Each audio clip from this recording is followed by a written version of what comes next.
Let's dive into a little bit of lead gen. So, for those of you guys that don't know, because we are doing our best to not solicit that side of our business, we do ask on our demo or on our group intake form. We ask if you're interested in learning more about lead generation with Google Ads. That is my goal, is for that to be the only time you hear about our lead generation service, unless it's solicited by somebody in the group. So that is why if you don't know that is like our bread and butter and what our primary like service offering is and what's built our agency, that is what we do. We manage pay-per-click ads for loan officers. We manage about 140 grand a month in ad spend. We manage for, I believe we have like 90 something loan officers on board right now. And we manage for clients, like for big clients, for small clients. Our biggest client is not really that big of a, not that big of a whale, or when you consider some like big consumer direct companies and what they spend. But our goal is to give these consumer direct marketing like technologies and strategies, give them like to a distributed sales force of loan officers, and not to like a Rocket Mortgage or a Veterans United or whatever. So big spend for him. I mean, 30, he's up to about 30 grand a month on ads and about 25 grand a month on management. He's spending quite a bit of money. And we manage that it's like in 25 different markets or something like that. So we're pretty well versed in the art of mortgage lead generation using Google Ads. I built this system personally as a loan officer in 2016, 2017. And I built it. I didn't think I would still be here today. I didn't think that, honestly, I didn't think that the mortgage industry would look the way that it does today. I thought that, like part of why I started Empower is because I felt like the mortgage industry was consolidating to consumer direct call centers, and there was talk about Amazon getting into mortgages and Walmart getting into mortgages. And I just saw like consumer direct marketing and big data as being their path to doing that. And so for me, as an individual loan officer, figuring out how I could do this at a small enough scale to be like valuable for me to do, and for me to make money as a W-2 employee, like I knew that if I could get this in the hands of as many loan officers as possible, I hoped that there would be a chance that we wouldn't see that like dystopian consolidated mortgage industry that I pictured. Anyways, that's a little bit of a history. And so since then, we've scaled a bunch, from me being like an individual LO doing this for my business to, like I said, doing this across the country. Back in 2017, when I started this, Facebook ads were really, really popular at the time, like way more popular than they are today with loan officers specifically. And the reason why is because Facebook, two reasons. Number one, they were really cheap, right? This was back before Facebook ads platform became the behemoth that it was. There wasn't nearly as much money flowing on that platform as there is today. And so for that reason, Facebook was incentivizing advertisers by making the cost cheap as hell, basically. The other side of this is that it was really, really easy for loan officers to set up, really easy. Now, you guys kind of alluded, Katie, you specifically kind of alluded to one of the things that has made this more difficult, and really all the things that have made Facebook ads more difficult for loan officers. Here, let me take off my screen share really quick while I'm talking about this. Okay. So really cheap, really, really easy. All of the sort of reasons why Facebook ads were popular then and are not popular today are all kind of related to the same thing, which is that Facebook doesn't want the mortgage business, really. I mean, at the end of the day, like, I don't know if you guys remember Facebook, like going before Congress back in like 2018, might've been 2019. Well, when they did that, it was a result of, like, it all started with HUD. It all started with claims of equal credit opportunity violations by allowing loan officers and mortgage companies to target based on some of the most ridiculous things that, like, we should have known. Loan officers should have known that was illegal. And there's plenty of loan officers that probably did know it was illegal, but like being able to target on Facebook ads based on credit score, based on income, based on zip code. I mean, there were instances of mortgage companies excluding those who had interests in Hispanic American or African American heritage as a way to try and limit their ads from being shown to minorities. And so this was really, really bad for Facebook, and Facebook got in a lot of trouble for this. And so what that means is now, well, first off, what it meant initially was Facebook just slowly started to take away things that you could slowly started to take away things that you could target based on. And so there were some cool categories I'm trying to remember that were like likely to move, right? Likely to move was a category, or likely to buy a house soon was a category. And you could target based on that, but you didn't know what Facebook was doing behind the scenes. Well, based on the fact that Facebook took all that shit away, you can bet that Facebook, even when you were selecting likely to move and not targeting based on credit score, Facebook was probably using credit score and demographic, age info, like stuff that is protected by equal credit opportunity laws. Facebook was likely using that as a way to improve their targeting. So again, they get their hand slapped by HUD, and ever since then, it's been a regression of like, how difficult is it to generate leads on Facebook for loan officers? Now, here's the thing. Even when it was easy, I still thought it was a really bad idea. My background before going in the mortgage industry was in internet car sales, right? It was short-lived, but it was down in San Diego, where like internet leads for cars, like TrueCar, USAA car buying service, Kelly Blue Book and stuff like that. Those were really big, and there were a lot of dealerships, so it was very competitive. And so that was like how I got into internet leads. And then I ended up selling a car to a guy who recruited me to do mortgages at Bank of America. And it was while I was doing mortgages that I was like, I feel like I should be able to combine these two things, right? Like the internet lead approach and generating inbound prospects. I want to be able to combine that with doing mortgages instead of doing that in the car business. And so I had some background to be able to lean on. And I also like knew the difference between a good lead and a shitty lead. And to me, what made the difference between a good lead and a shitty lead was nothing but intent. Nothing but intent.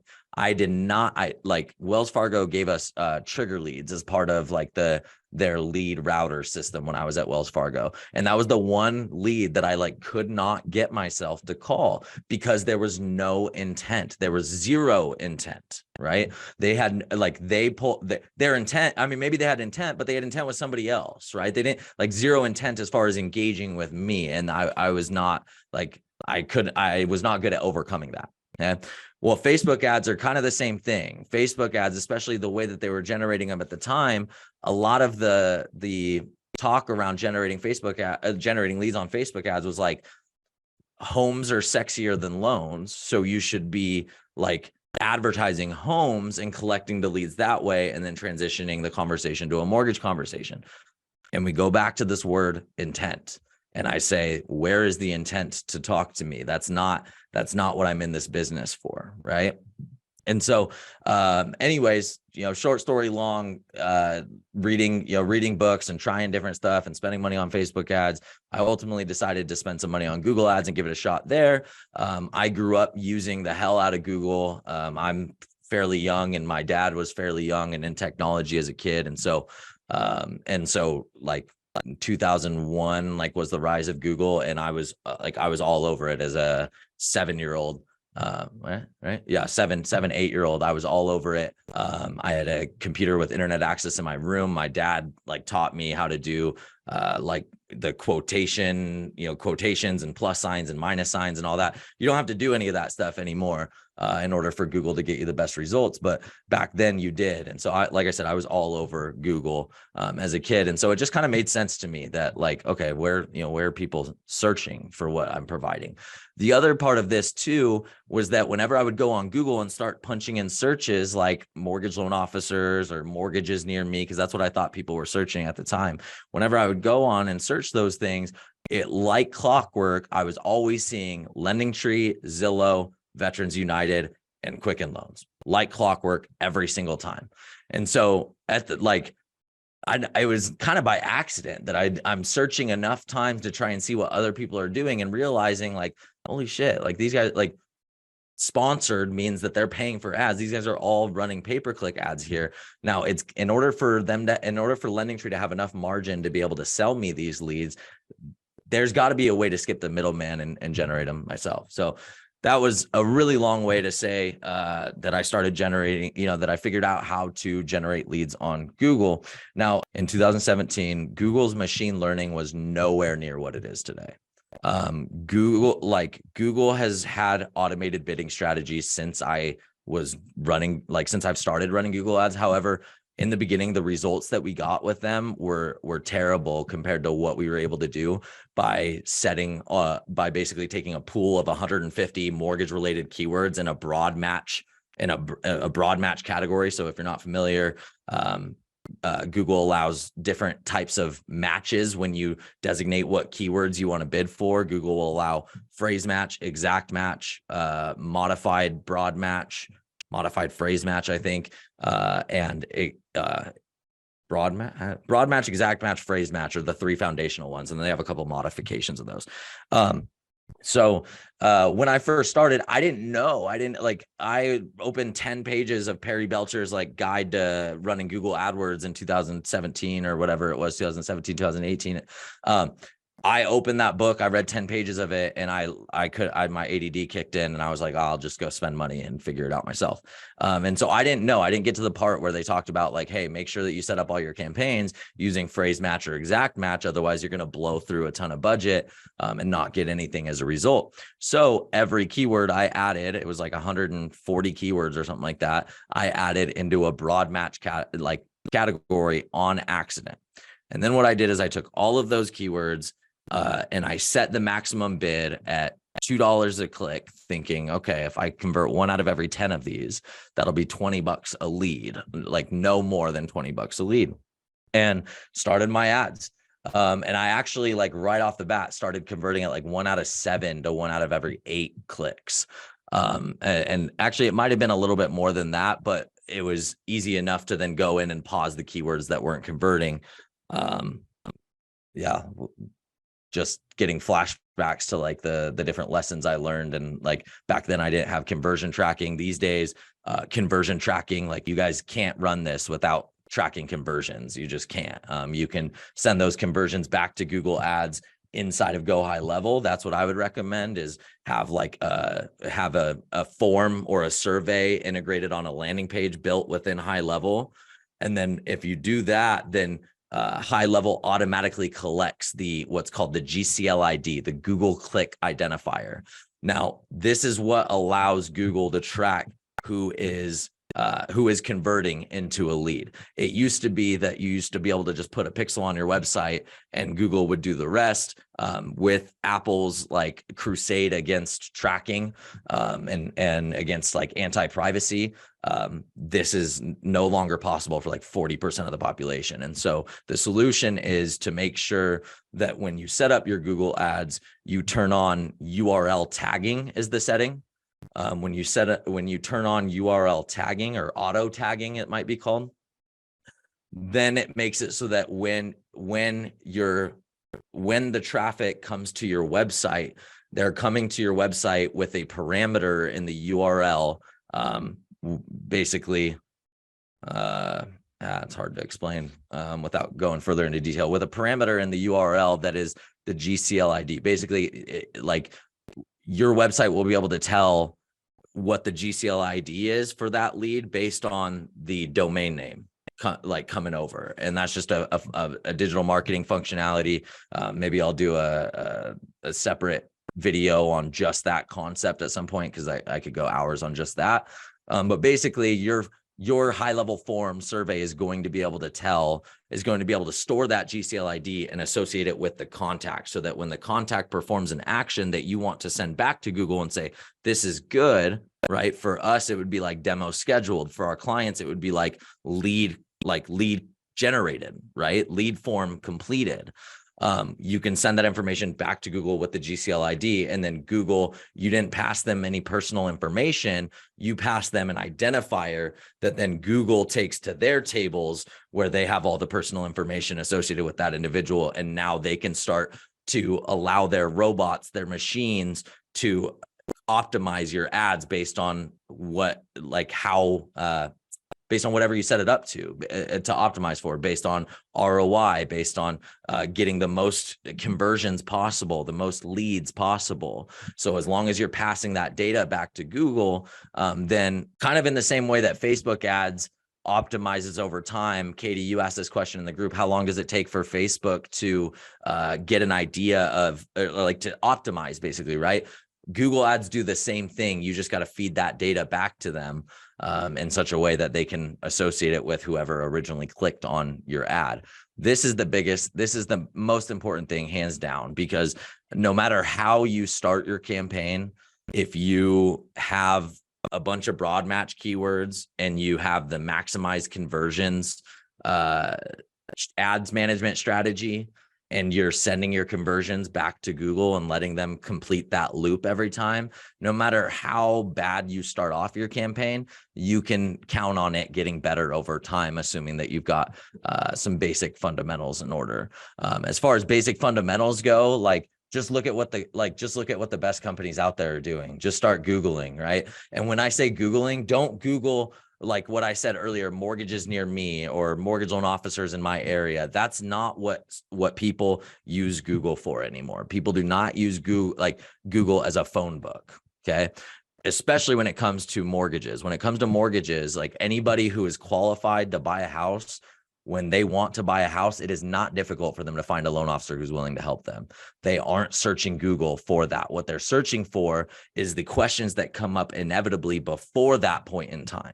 The questions like, how much house can I qualify for? How much down payment do I need? What credit score do I need to qualify for this? Or, can I have 2 VA loans at one time, right? If you want to target something VA related, like these are the types of questions that people are asking. And if you search those questions, you'll find that the best companies in consumer direct lead gen are advertising where those searches are taking place.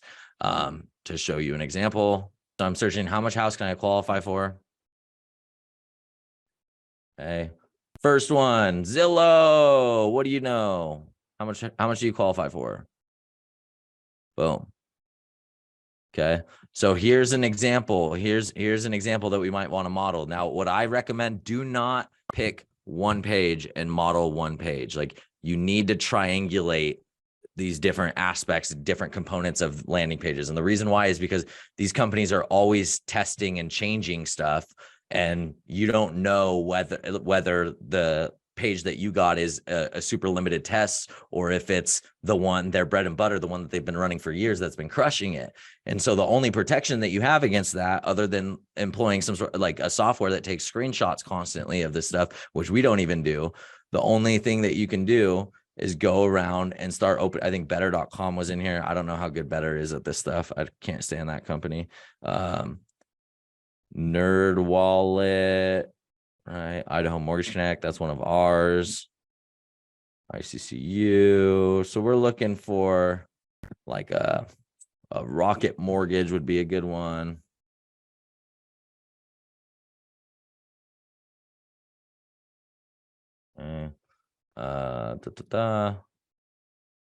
Oops, I went to news. Anyways, so sometimes it takes more work, like mine in particular. If you never click on ads ever, then odds are it'll be really hard for you to find ads, because Google knows who's likely to click on ads and who isn't. And Google is going to show ads to people who are likely to click on it so that their metrics look better and people keep spending money on Google. Okay.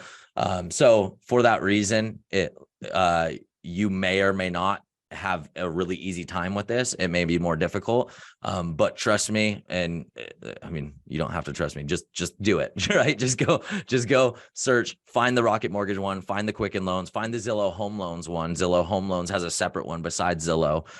Lending Tree, Veterans United. You'll find these, and then our approach is we're going to take 3 or 4 of these and we're going to start looking, okay, what do these guys have in common? What are the non-negotiables for the design of this landing page? Because these guys have spent way more money than I have on optimizing and identifying the best approach. The one thing that you're going to find, any of the people that are good at this, all they're doing is squeezing people to a lead form. So veteransloans.com, this is owned by Veterans United, by the way. If you didn't know that, Veterans United is owned by a company called Mortgage Research Center. Mortgage Research Center owns veteransloans.com, USDAloans.com, FHAloans.com, and they're a lead gen company basically. But we're going to go to this one right here. And what I want to show you. Okay. They stopped doing it. They were running a test where they had like 4 different calculators on the page, where it was like a payment calculator, a qualification calculator, a VA eligibility calculator, and something else I can't remember. But no matter which one of those you clicked on, it just pulled you into the same freaking lead form. So another example where you'll see this is any LeadPops website that you see, anybody who rocks a LeadPops website, the content is garbage. They just have links to lead forms all over the freaking website. That's their conversion optimization, basically, is putting lead forms everywhere. And so when you go here, buy, it's going to pull you into a lead form like this. Right. So it says VA loan eligibility for veterans, check updated requirements, find out what you qualify for in minutes. Like, spoiler alert, go through this lead form. You're not going to get any information on eligibility. You're going to submit your lead form to Veterans United and they're going to blow your shit up. So that is like the approach. Notice one of my favorite things about this landing page here, no navigation options. So they're severely limiting your navigation options. We look for like kind of this V-shaped content structure where the call to actions that we have are at the bottom of the V. It creates a natural focal point for us. Those are kind of some design things that we're looking for when we're building out landing pages for our LOs. We're almost at an hour on this live call. Katie, Allie, do either of you guys have questions that have come up during me kind of going over this Google ad stuff that I can dive a little bit deeper in for you before we hop off? This was a really great overview, and just really interesting too to hear how you came to where you're sitting right now. I'm sure that wasn't all the details, but the high level points, that was really, really interesting. So thank you for sharing all of that.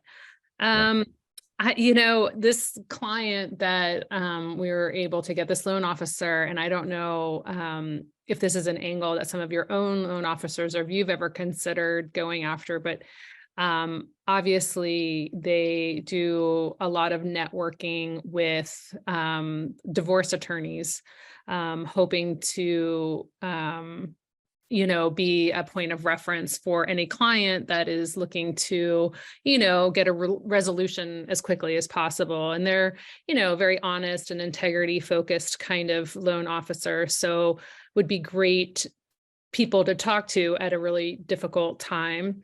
So that's very helpful. But they were just looking at different angles from social media marketing to that group. Like, would Facebook ads work for a group like that? Or just different opportunities to 100%. network with that professional industry.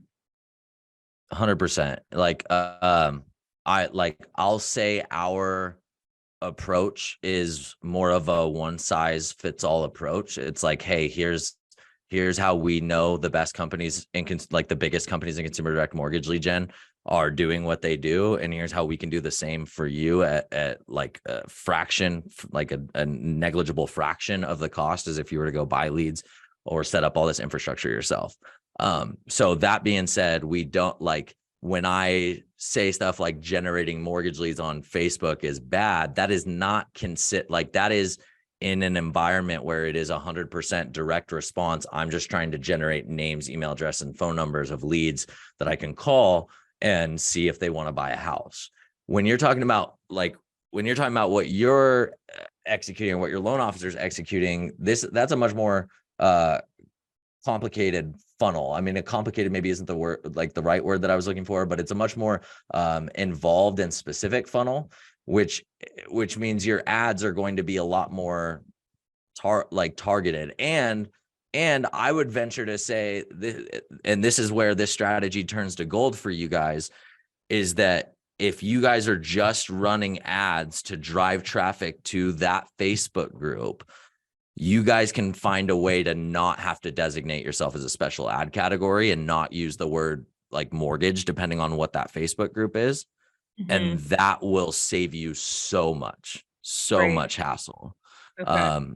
And I think that that's a really good idea. I mean, like we're doing it. Like we run $100 a day or $50 a day of paid traffic to this Facebook group, to the GHL community for loan officers. And like we have 100%, we have this grander vision of the entire mortgage industry having access to Go High Level and you know, all the campaigns and automations that they could want within that. Like we have this grander vision of that, but it's a step in our sales funnel at the same time, right? I mean, whether it's somebody signing up to use our like white labeled version at $197 a month, or it's somebody that comes in and inquires about, you know, pay-per-click ads, and we start a conversation there. It's a step in our sales funnel.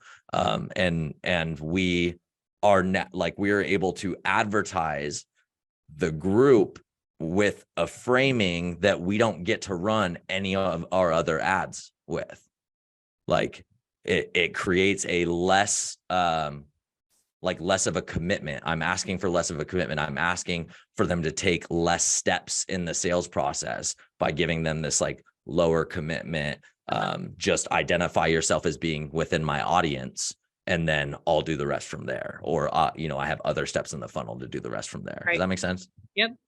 I get that. Okay. So yeah, I mean, as far as like Google versus Facebook for you guys, I mean, like I would venture to say that you might run, like, it might be a good idea to run some Google ads with some super targeted search terms around like divorce and mortgages and whatnot, just based on like, if your LO wants to position themselves as a like as a an expert in that divorce and the mortgage process, and how those integrate. If they want to position themselves as an expert, then I could definitely see some value behind driving to a landing page with an actual like lead form, right? And expecting that cost per lead to be higher, but expecting those leads to be really good quality when they come in. Have a super educational landing page, maybe have a way for them to access the group or subscribe to an email list, or maybe a lead magnet that is, you know, divorcing your mortgage 101 or some shit like that. A free lead magnet that they can download on that page. I could definitely see Google ads working for you in that way. But as far as the Facebook, like if what your original question was around was driving traffic to the group, I take back what I say and I say, Okay. hell yeah, go for that. Yeah. I gotcha. Okay. That's all good stuff to think about. Okay. Well, we're here to stay, so you'll hear more from us. Awesome. And hopefully, like well, we're I said, looking forward to it. giving back in some way too. So Good.